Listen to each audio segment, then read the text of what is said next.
Here we go. Tonight, this is must-see TV for me. I am excited to see what happens in the first presidential debates. I plan on watching it. Yesterday, you said you're going to have your whiskey ready. Is this like a sporting event to you? I mean, it was great. Last night got a little Monday Night Football, and then usually Tuesday, Wednesdays I take off of TV. But then I'm like, no, wait, tomorrow night I got a presidential debate. That might be better than the Monday Night Football game. There's so many things I'm curious about, like how it's going to go down. Is there's really not going to be an audience there. It'll be the moderator. It'll be Joe Biden and Donald Trump. They're not going to, from what I understand, touch hands or anything because of the coronavirus. So they're not going to shake, no elbow bumps or anything else like that. And they'll just sit there and they'll go back and forth. And I don't have the bullet points of what the topics are going to be for the debate, but how's it going to go? Is Trump going to get a little bully? Because we all know he can be a little bit of a bully. Is he going to get a little bit of that going on? Will Joe Biden get a little tongue tied? Oh, we've heard him tongue tied before. So I don't know. I guess so. For me, I'm pretty excited on this. I'm pretty excited about this. Who has more to lose? Like, I feel like Joe Biden has nothing but, like, he can only gain ground by having a good performance. If he does the thing where you say he gets tongue-tied and stammers and stuff like that, and he'll just stay where he's at. I think they both have. Actually, I don't think anybody has anything to gain from these things. Honestly, I think we both know who they are, and we both kind of know where they sit. And so I think either one of them, who's ever more on point, will win, I guess, public opinion. But the people that don't like Donald Trump are still not going to like Donald Trump after tonight. You know what I mean? And the people that don't like Joe Biden are not going to like Joe Biden anymore. So I don't know if there's a winner. Out of these things this year, it just feels so different than any years past that we've had candidates. So we'll see. I heard a story in the news that Trump said that he was asked if he'd been preparing for tonight, and he said, "I prepare for it every day when I take the podium, and I have to deal with those that fake news agenda that's in the press room." So, is it Fox News narrating this one though? I think this one is on Fox. Yeah. Yes, I think it is, and there's going to be 3 of these, right? So I guess we'll just I don't know, but I think I did see that it's going to be on Fox tonight because I was looking at that yesterday, so I could make sure to record it. We've lost all concept of time though, because when the advertisement popped up for it and I saw it, I was like, "Whoa, they're already having the presidential debates." And I was like, "No, in the past we've had it much earlier than this." It's just time has messed with us so much this year that it's not even. In some aspects, it's moved so super fast. In other aspects, it's standing still, as if we're still in March. It's just strange. This is just a weird year, and the whole thing is weird. It's just crazy. Number one, I think it would be kind of a weird year just because it's an election year and everything is so different. And then you put the Rona on top of it, and then the fires here in California. I mean, it's just like everybody's like, "What's next?" And I don't want to jinx it because every time I go fishing with my buddy and we're at Lopez and the wind stops, I'm like, "Hey, look, the wind stopped." And then as soon as I say that, it's blowing 20, 25 again. He's like, "Would you shut up? Every time you bring that up, it starts blowing again." And so now it's like, if it gets calm, he'll just look at me and go, don't even say it. Don't even think it. So, but yeah, what terrible thing is going to happen to us next here in 2020? Gosh. This is why I'm an odd guy. I like odd numbers for a reason. Even numbers, nothing. There's no good. 2021, you wait and see. 2021 will be far better than 2020. Well, it's kind of like Joe Biden. It's got nowhere to go but up. Wow. Jeff and Jeremy in the morning. You ever see something online or it just doesn't make any sense to you? Like Australian Airlines Qantas. Have you heard of them? I think they're kind of a big deal. Like they're kind of a higher end airline. What I remember about Qantas, Qantas is never had an accident. Yeah, never had an accident. Gotta definitely fly Qantas. Oh, I didn't know that. That's good. You didn't remember that from Rain Man? I mean, I think they've since had an accident. I don't remember Rain Man. I need to go back and watch it. So, Rain Man. I don't think I've actually ever watched it. Wouldn't get on a flight because every single carrier had an accident in their record books except for Qantas. And Tom Cruise, in total Tom Cruise freakout mode, was like, Ray, Qantas only flies to Australia, Ray. We can't fly to Australia if we're flying from Cincinnati to Los Angeles, Ray. That'll take us 3 days, Ray. We can't go. It was great. Great scene. Yeah, definitely got to fly Qantas. I know airlines Qantas has never had an accident. Yeah. Struggling because of, they've had to cancel flights. Not as many people are flying. They have to take the center seat out. Well, Qantas is trying to get some money back by offering up their retired liquor mobile carts or cabinets or the, cart you push down the aisle. Yeah, that they give you the free snack and then whatever. There's a lot of stuff in that cart. A lot of stuff in that cart. That's a very versatile cart. Now, it'd make for a good toolbox. I always thought that those would be good toolboxes. Oh, sure, yeah. That's actually an amazing toolbox. Yeah, because you got all those drawers you can pull in and out. Would you pay $1,000 for one?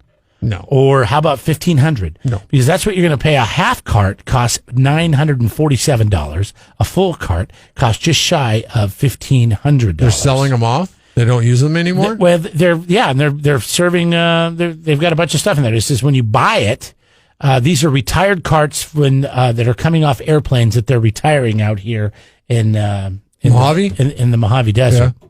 So that's what they do out there. Those are all planes that they just, they retire. It's a graveyard. So cool. I've heard it called that. So what do they do? Just the planes go out there and they just take parts off of them, or they just land them, and then if somebody wants to buy them, then they go out there and they look at them like, okay, we'll take 3 of these. I think it's kind of like a showroom for used airplanes. Oh, okay. So the mobile liquor cabinets will be full of mini bottles of red and white wine, 40 of them. 1 bottle of champagne, 2 business class amenity kits, which I'm guessing is something if you sat in business class they would give you that probably had a wet wipe and I have no idea, maybe some slippers. You also get some throw blankets and some sort of sleeper suit, like pajamas. I've never been on an airplane Snuggie?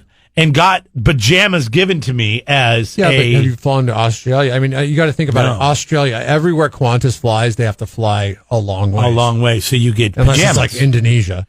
Then can you imagine the line for the bathroom? I mean, God, everybody's got to go in the bathroom and put their pajamas on? Yeah, where do you put your pajamas on? I know some of these fancy airplanes, you have your own little suite now, but I mean, I doubt. Now, business class, that would probably be more of a first class thing. Yeah, so everybody has to go put their pajamas on. Inside that bathroom. Oh, that's kind of a nightmare situation. When I flew back from Paris, the one time I got to go over there, we flew back on a big Boeing plane, but my wife found these rows where you could just have 2 seats. The only bad thing was the toilet was behind us, and I thought it was going to be a big deal. I've never seen the bathroom. I swear to God, Jeff, was bigger than our studio. You walk in, and there's a little sitting area over here, like a changing area. And then they had a stand-up stall for men and a sit-down toilet if you have to do that. Wow. But this was a universal. And then they had a counter over here and a mirror, like where women could do makeup or something. I don't know what else. You would need to have a counter and a mirror. And then a sink over here. I mean, it's like, okay, it was about the size of this studio.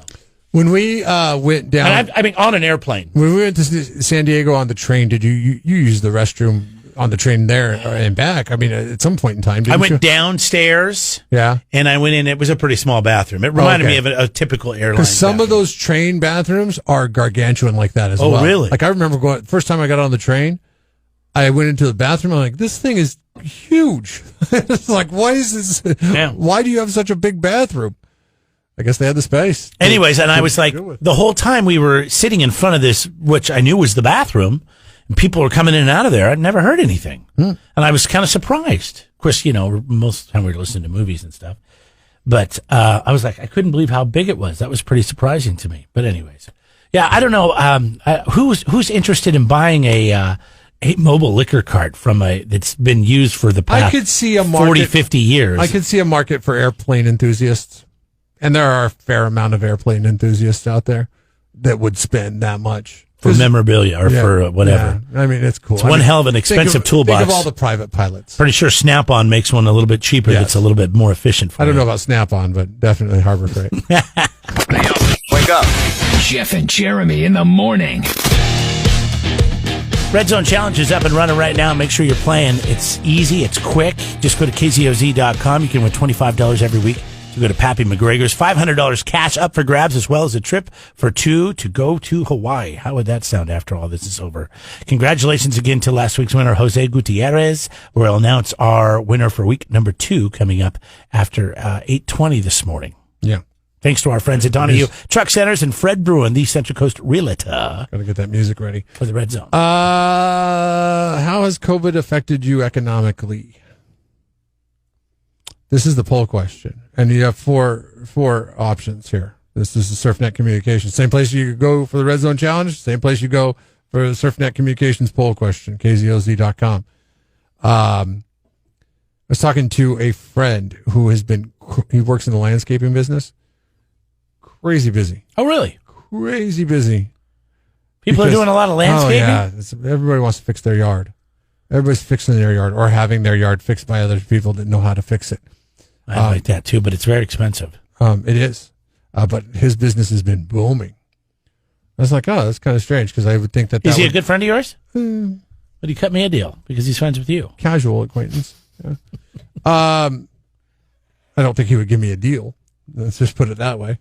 And he said that business is booming for him. And I was like, I wonder how many other people have actually benefited from COVID. I know that car dealerships can't keep cars on their lots.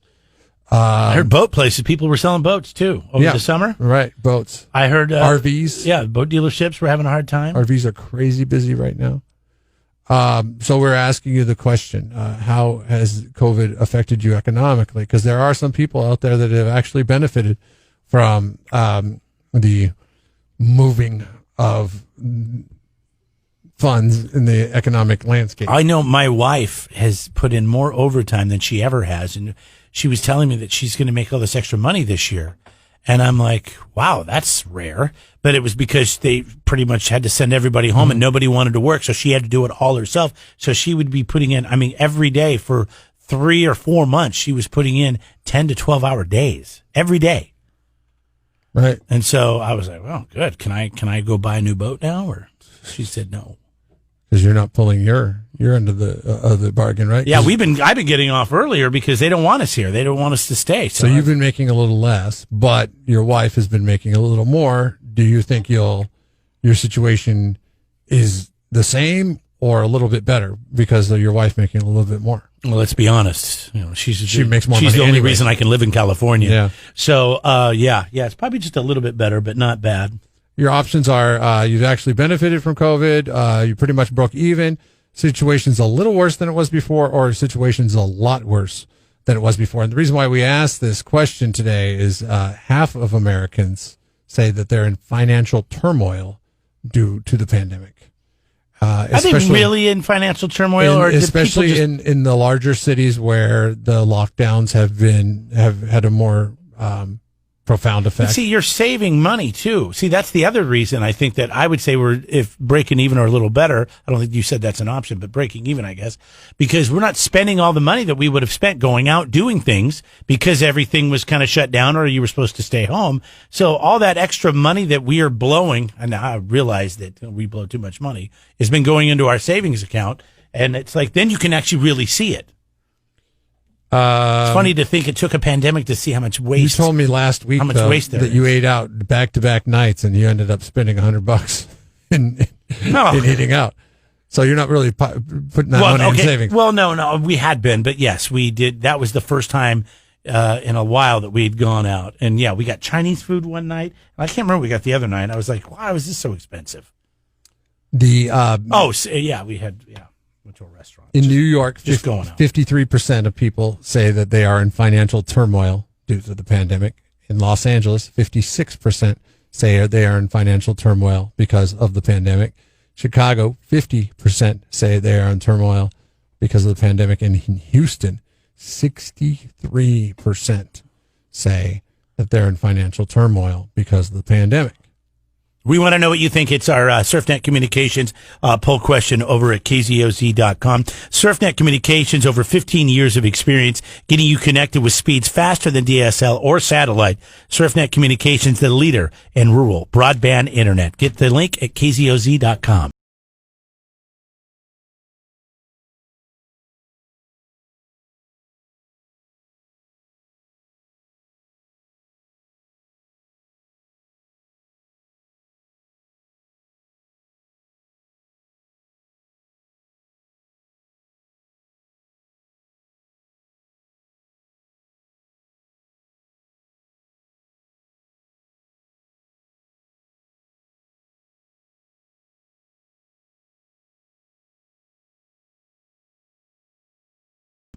Subscribe to the Jeff and Jeremy podcast now on Apple Podcasts, Spotify, Google, and YouTube. It's your Central Coast commute-friendly podcast.